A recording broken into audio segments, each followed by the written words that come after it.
এ মূর্তির বিরুদ্ধে কথা বলাতে মাওলানা মামুনুল হক ভাইকে পরে বউ দিয়া দর্শনের মামলা দিয়া জেলে ঢুকাই দিচ্ছে।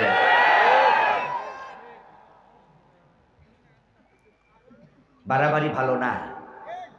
শাহজালালের বাংলায় আল্লাহ মূর্তি সহ্য করে না, এজন্য আমরা দেখেছি অবস্থা এমন হয়েছে মূর্তির গলায় রশি লাগাইয়া মাটিতে ফেলা হয়েছে, ওই ভাস্কর্যের মাথায় উঠে মানুষ প্রস্রাব করে দিয়েছে। এই মরা মানুষটারে এত বেজ্জতি কেন করলা?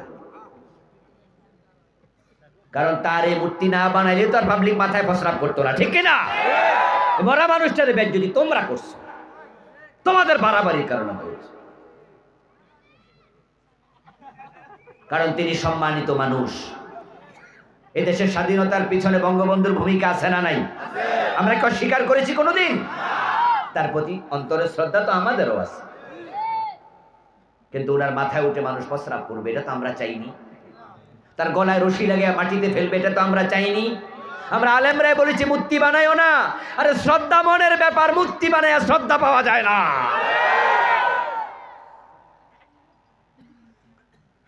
গ্রামে প্রবাদ আছে, বেশি উঁচু হইও না বাতাসে ভাঙবে, বেশি ছোট থাইকো না ছাগলে খাবে। হেরা বেশি উঁচু হয়েছিল এজন্য বাতাসে ভেঙে ফেলছে, ঠিক না? মাত্র 36 দিনের বাতাসে সব শেষ।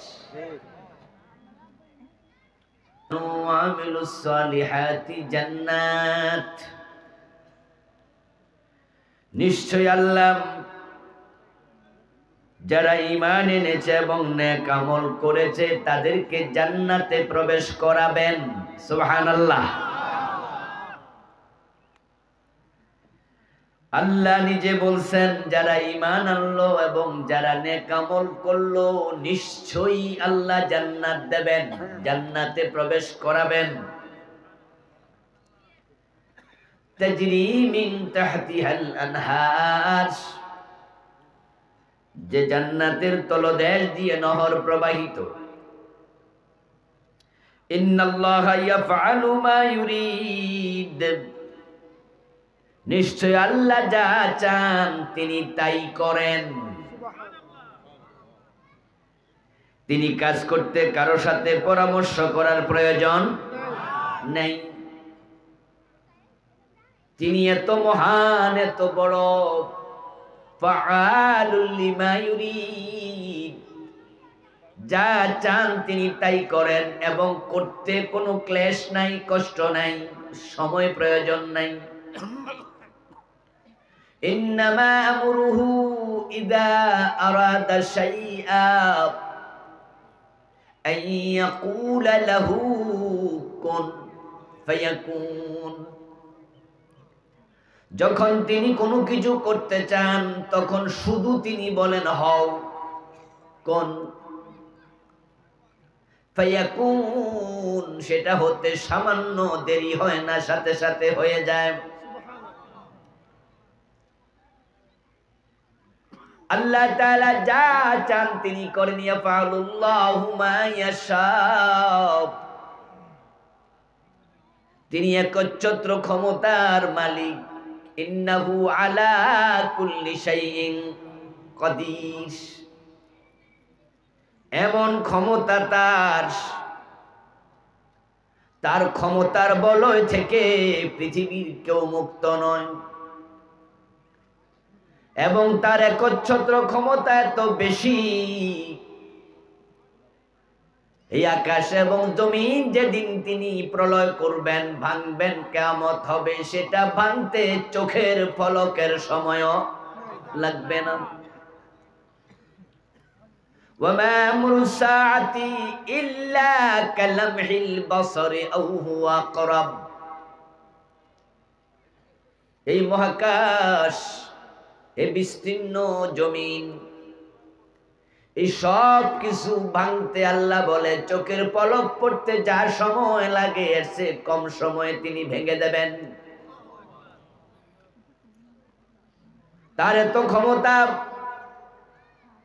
বিশাল সাগরের জলরাশি এবং ঢেউয়ের মাঝখানে ছোট্ট একটা দ্বীপ, এত ছোট দ্বীপ, মাত্র 3টা-5টা গাছ, এত ছোট দ্বীপ ভারত মহাসাগরের পেটের ভিতরে আল্লাহ শত শত হাজার হাজার বছর রেখে দিয়েছেন। সমুদ্রের এত তুফান, এত ঝড়, এত ঘূর্ণিঝড়, এত ঢেউ, ওই দ্বীপ ভাঙার ক্ষমতা ঢেউয়ের নাই।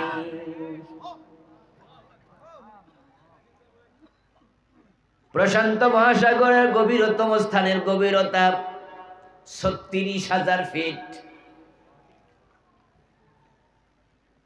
পৃথিবীর সবচেয়ে বড় পাহাড় হিমালয়, তার চূড়ার উচ্চতা হলো ২৯,০০০ ফিট। পুরা হিমালয়টা কেটে যদি প্রশান্ত মহাসাগরের গভীরতম স্থানে ফেলে দেয়া হয়, সবটা ডুবে যাবে। তার উপরে পানি থাকবে ৭,০০০ ফিট। এবার বুঝেন সাগরের গভীরতা কত, কত ঢেউ, কত ঝড় তুফান। কিন্তু সেই ছোট্ট দ্বীপ ১০০০ বছর টিকে আছে।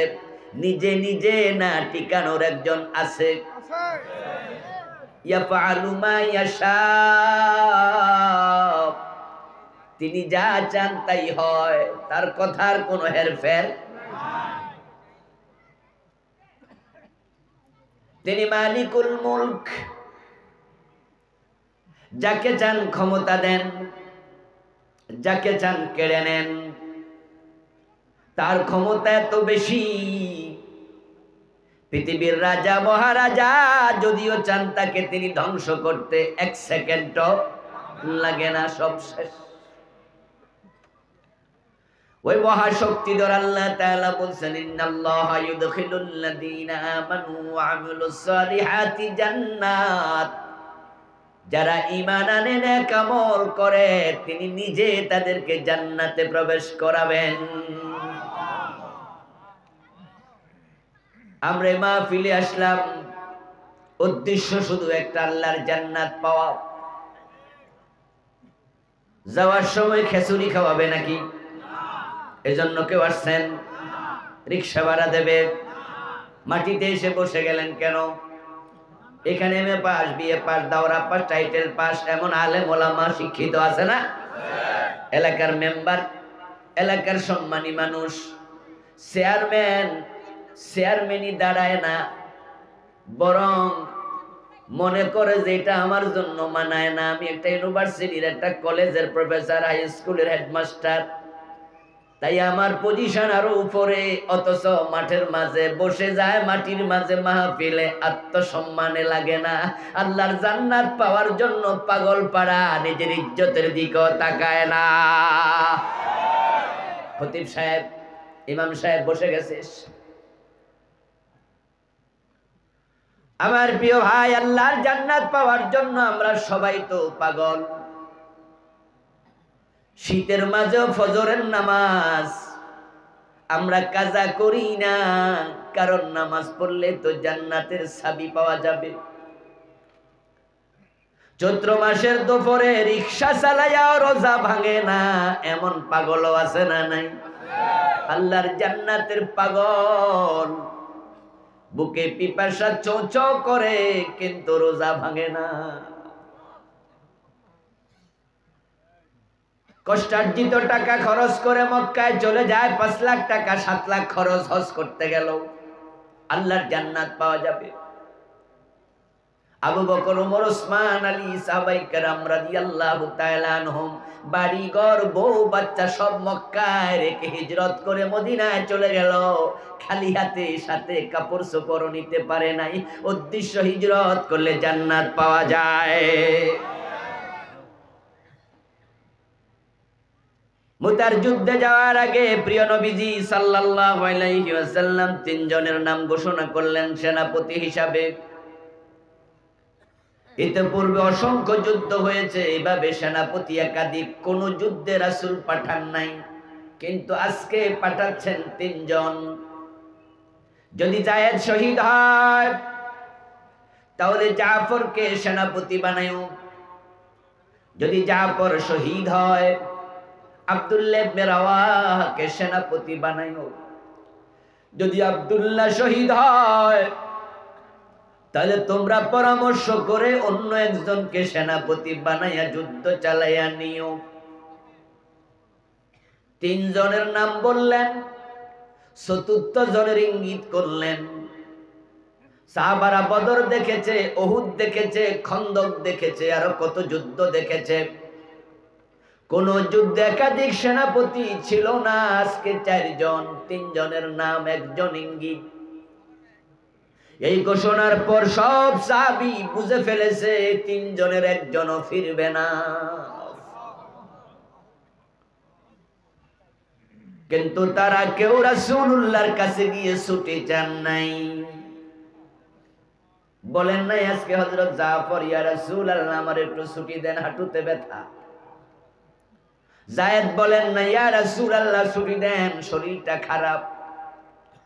বরং তারা 3 জন যুদ্ধে যাওয়ার জন্য প্রস্তুত।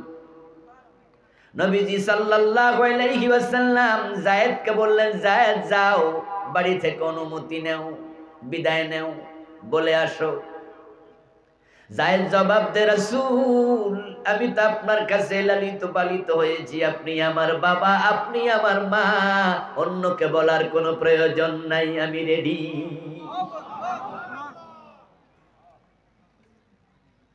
আব্দুল্লাহ ইবনে রাওয়াহা নতুন বিবাহিত ছিলেন।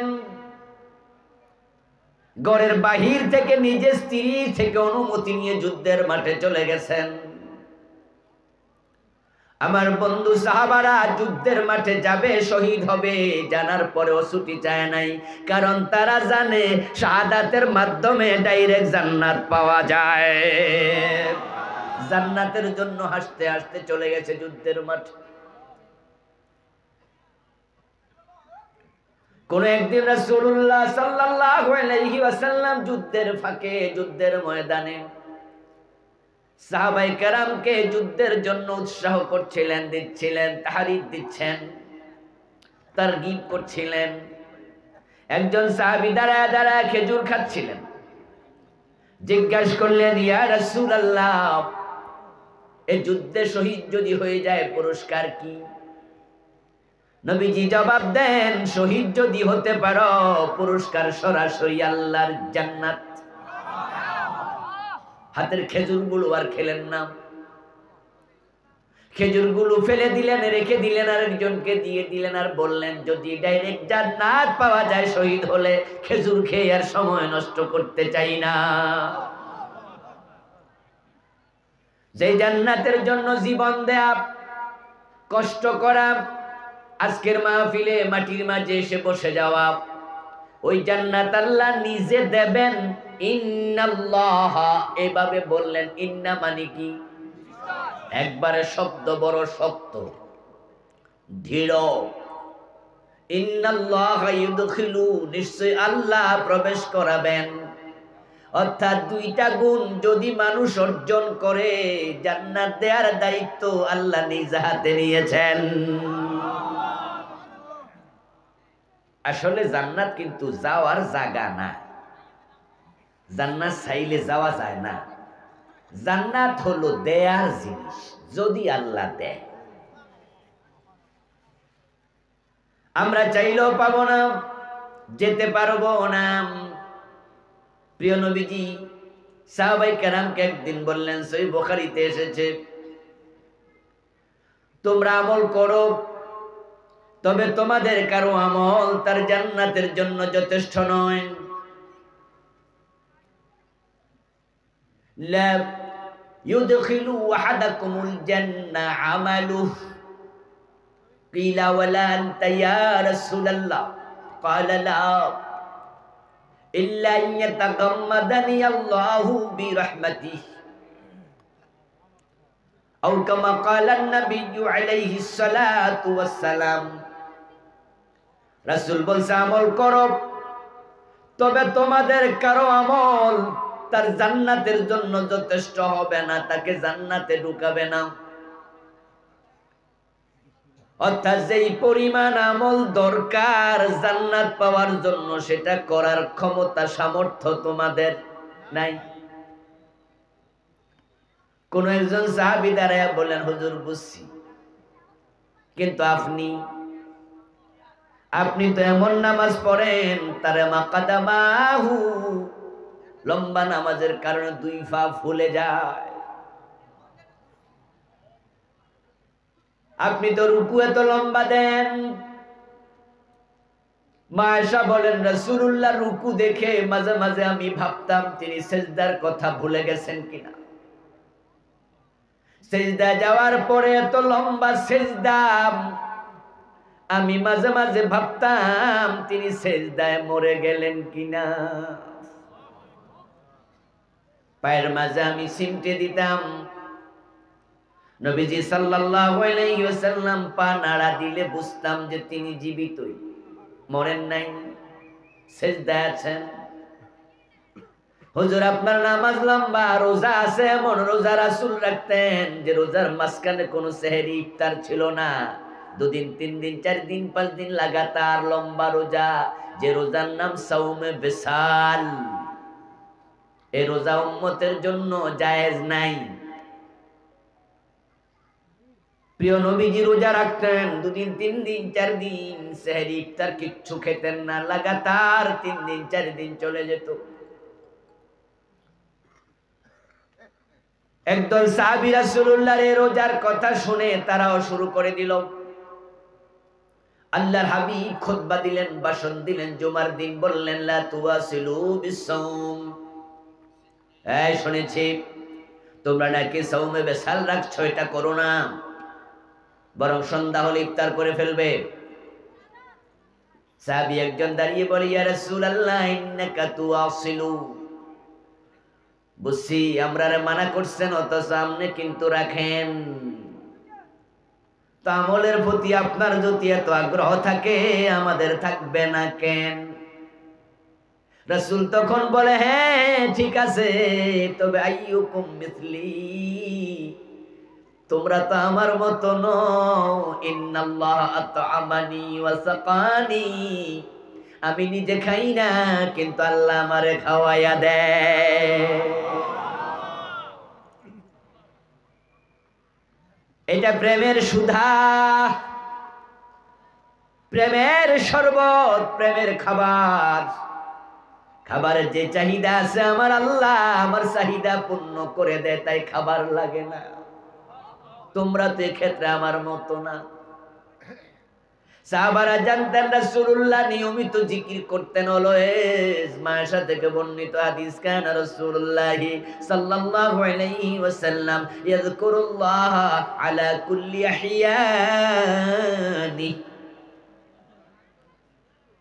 রাসূলুল্লাহ সাল্লাল্লাহু আলাইহি ওয়াসাল্লাম সর্বক্ষণ জিকিরে রত থাকতেন, সারাক্ষণ।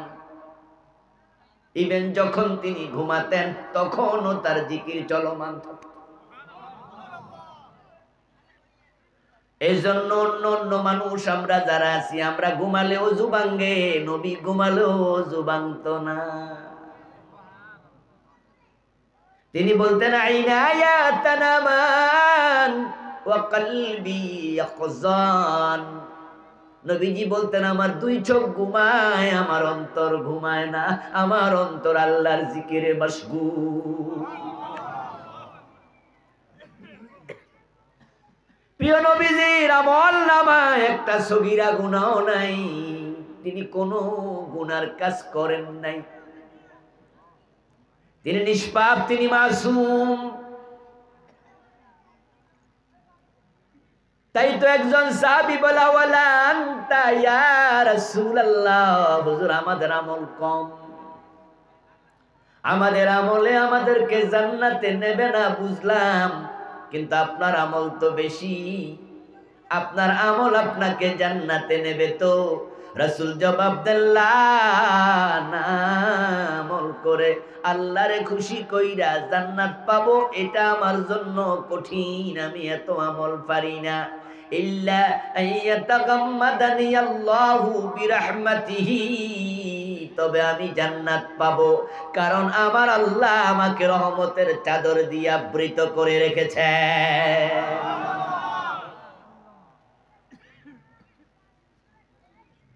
তাহলে জান্নাত কি পাওয়ার জিনিস না দেয়ার জিনিস? পাওয়ার জিনিস হইলে হিন্দুরাও পাইতো, কারণ তাদেরও জান্নাত পাওয়ার অনেক শখ। হিন্দুদের দোকানে গেলে বাজারে দেখবেন মরা বাবার ছবি দোকানের ওয়ালে ঢুকাইছে, দোকানের ওয়ালে ঝুলাইয়া লিখছে স্বর্গীয় সত্যনারায়ণ দাস, স্বর্গীয় শ্যামল দত্ত বাবু, স্বর্গীয় দুলাল চন্দ্র ভৌমিক। দেখছেন এরকম চোখে পড়ছেনি আপনাদের? স্বর্গীয় মানে কি স্বর্গে যাইব না গেছে? সব দেখছেন। আমরা জামু আর হেরা। স্বর্গ আর জান্নাত দুই জিনিস না এক জিনিস? যারা বলেন তো বলেন দেখি। স্বর্গ আর বেহেশত দুইটা না একটা? তাহলে স্বর্গীয় মানে তো জান্নাতি এক জিনিস, বেহেশতি। আবু বকর জান্নাতে, হযরত ওমর বেহেশতে, দুইজন দুই দেশে। চোখ আর নয়ন কয় জিনিস? বায়ু আর মলয় বাতাস কয় জিনিস? কেউ বলে বউ, কেউ বলে বধূ, ঠিক নেই? কেউ বলে লাউ, কেউ বলে কদু, হয় না? কেউ বলে আনন্দ, কেউ বলে ফুর্তি। জিনিস কয়টা? তারা বলে ভাস্কর্য, আমরা বলেছি সেটাই ছিল মূর্তি। বলে যান নাই তো? বাংলাদেশটাকে তারা মূর্তির দেশ বানাই ফেলছিল। রাস্তার মোড়ে মোড়ে তারা মূর্তি বসাইতে শুরু করছিল। এই দেশে ডিমের দাম হয়ে গেছে 15 টাকা, 14 টাকা। মানুষ কিনে খাইতে পারে না পেঁয়াজ, এমন দাম ছিল। এখন কিছুটা কমেছে। এক সময় তো এমন দাম ছিল যে কোটার সময় বউ কাঁদে, বাজারে যায় কিনার সময় জামাই কাঁদে।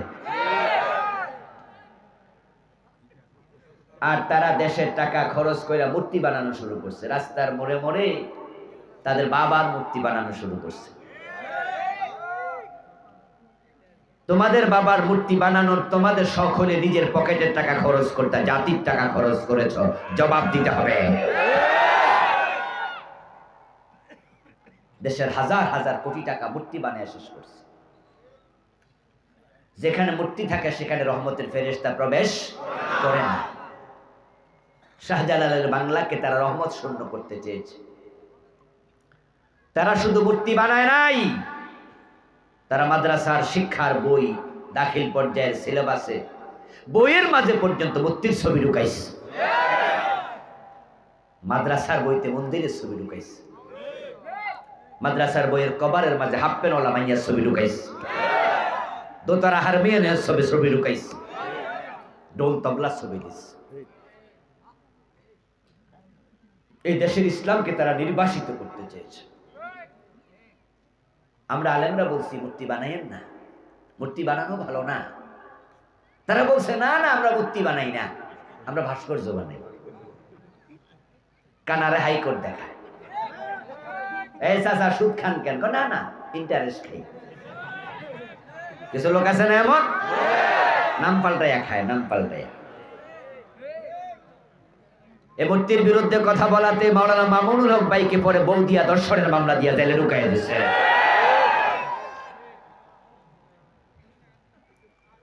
বাড়াবাড়ি ভালো না। শাহজালালের বাংলায় আল্লাহ মূর্তি সহ্য করে না। এজন্য আমরা দেখেছি অবস্থা এমন হয়েছে, মূর্তির গলায় রশি লাগাইয়া মাটিতে ফেলা হয়েছে। ওই ভাস্কর্যের মাথায় উঠে মানুষ প্রস্রাব করে দিয়েছে। এই মরা মানুষটারে এত বেইজ্জতি কেন করলা? কারণ তার এই মূর্তি না বানাইলে তো আর পাবলিক মাথায় প্রস্রাব করতো না, ঠিক কিনা? মরা মানুষটারে বেইজ্জতি তোমরা করছো, তোমাদের বাড়াবাড়ির কারণে হয়েছে। কারণ তিনি সম্মানিত মানুষ। এদেশের স্বাধীনতার পিছনে বঙ্গবন্ধুর ভূমিকা আছে না নাই? আমরা কি অস্বীকার করেছি কোনোদিন? তার প্রতি অন্তরের শ্রদ্ধা তো আমাদেরও আছে, কিন্তু ওনার মাথায় উঠে মানুষ প্রস্রাব করবে এটা তো আমরা চাইনি। তার গলায় রশি লাগিয়ে মাটিতে ফেলবে এটা তো আমরা চাইনি। আমরা আলেমরাই বলেছি মূর্তি বানাইও না। আরে শ্রদ্ধা মনের ব্যাপার, মূর্তি বানায় শ্রদ্ধা পাওয়া যায় না।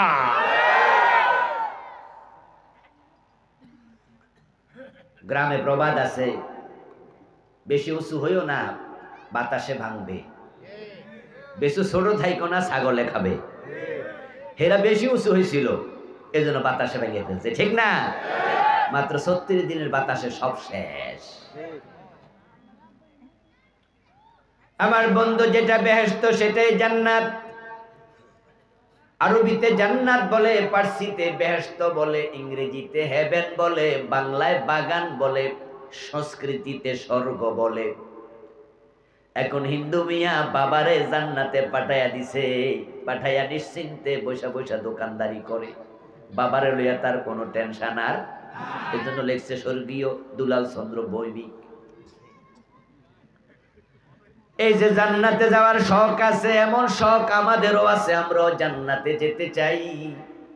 ও দোস্ত, জান্নাত চাইলে পাওয়া যায় না, যিনি বানাইছেন জান্নাত তার হাতে, তিনি যাকে চান শুধু তাকে জান্নাত দেন।